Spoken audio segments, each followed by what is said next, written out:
What if your greatest calling didn't look spiritual at all, but looked like ordinary work? What if the place God uses you most isn't a stage, but your daily routine? And what if your breakthrough comes not through comfort, but through persistence in the middle of pressure?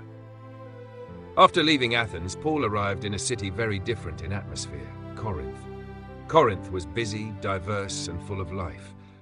It was a center of trade, a place where people from different cultures, beliefs, and lifestyles came together. But it was also known for moral confusion, spiritual emptiness, and constant distraction. Into that environment, Paul stepped, not as a famous speaker, not as a powerful leader, but as a worker. He met a Jewish couple named Aquila and Priscilla. They had recently come from Italy because the emperor had ordered all Jews to leave Rome. Like Paul, they were tent makers by trade, so Paul stayed with them, and he worked. Think about that. The man who would write letters that shaped faith for generations spent his days making tents, cutting fabric, sewing materials, doing physical labor. It wasn't glamorous, it wasn't public, but it was part of his mission. Sometimes we think purpose only exists in big moments, but often purpose is built in quiet, consistent work. Paul didn't separate his calling from his daily life. He lived it out, even while working with his hands. Every Sabbath, he went to the synagogue and reasoned with both Jews and Greeks. Week after week, he spoke, explained, and shared the message about Jesus. But at first, it wasn't easy. Opposition came, resistance grew. People didn't always respond the way he hoped. Then Silas and Timothy arrived from Macedonia, and something shifted. Paul began to devote himself more fully to preaching, testifying that Jesus was the Messiah. He spoke boldly, clearly, directly. But the response? It wasn't acceptance. It was opposition. Strong opposition. People began to resist and even become abusive in their words. And in that moment, Paul did something powerful. He shook out his clothes and said, "Your blood be on your own head. I am innocent of it. From now on, I will go to the Gentiles." This wasn't anger. It was clarity. He had shared the truth. He had given them the opportunity. And now he moved forward. Sometimes not everyone will accept what you say, and sometimes you have to know when to keep going. Paul didn't stop. He simply shifted.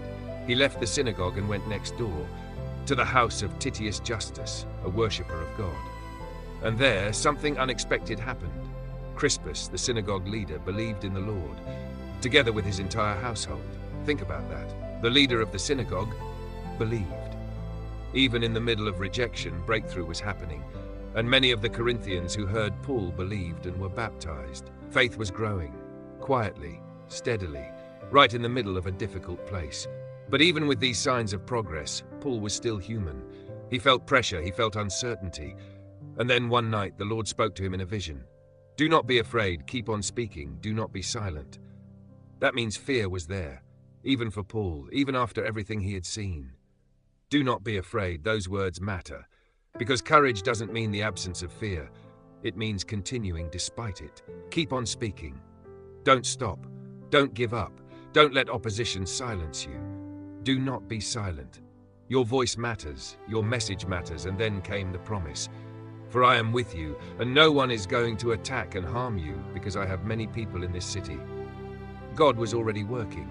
Even before Paul saw the full picture, even before everything made sense. There are many people in this city. That means there were hearts ready, lives waiting, people who would believe. Paul just needed to stay, and he did. He stayed in Corinth for 1.5 years, teaching the word of God among them. That's a long time, longer than many of his other stops, because sometimes impact takes time. Sometimes growth is slow. Sometimes you have to stay, even when it's hard.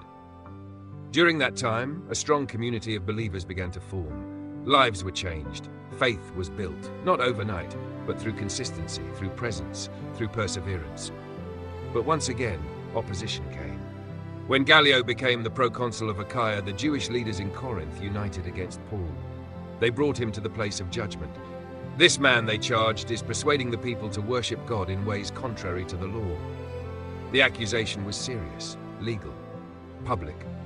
Once again, Paul stood before authority, and just as he was about to speak, something unexpected happened. Gallio interrupted.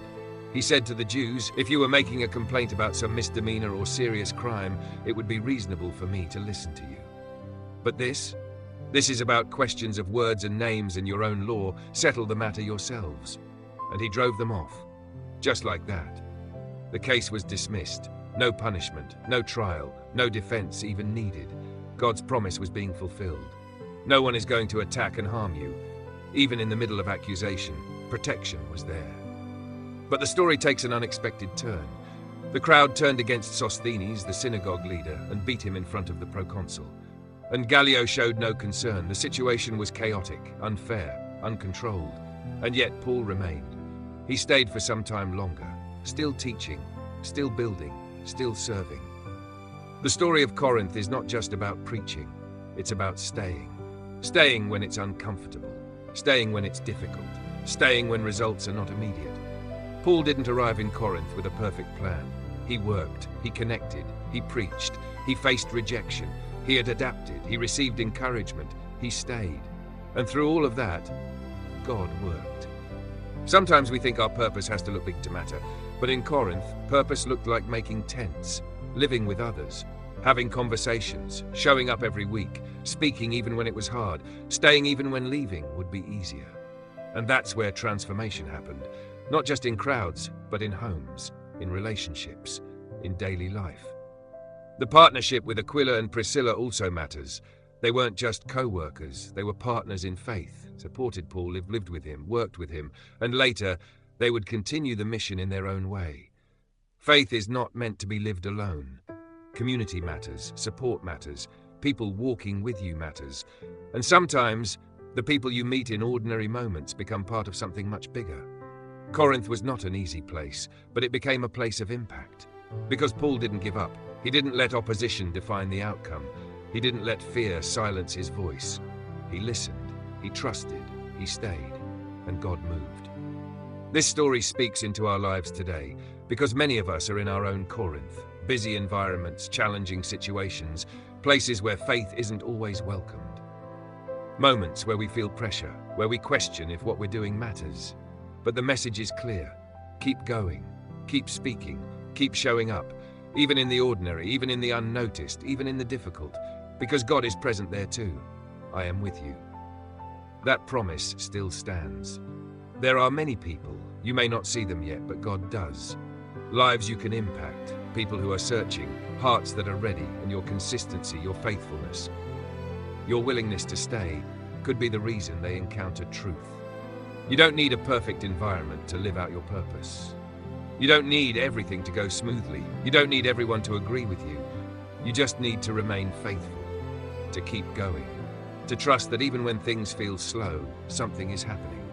Because in Corinth, it didn't look impressive at first, but over time, it became powerful. A community formed, a church was built, a message spread, and it all started with one man, willing to work, speak, and stay.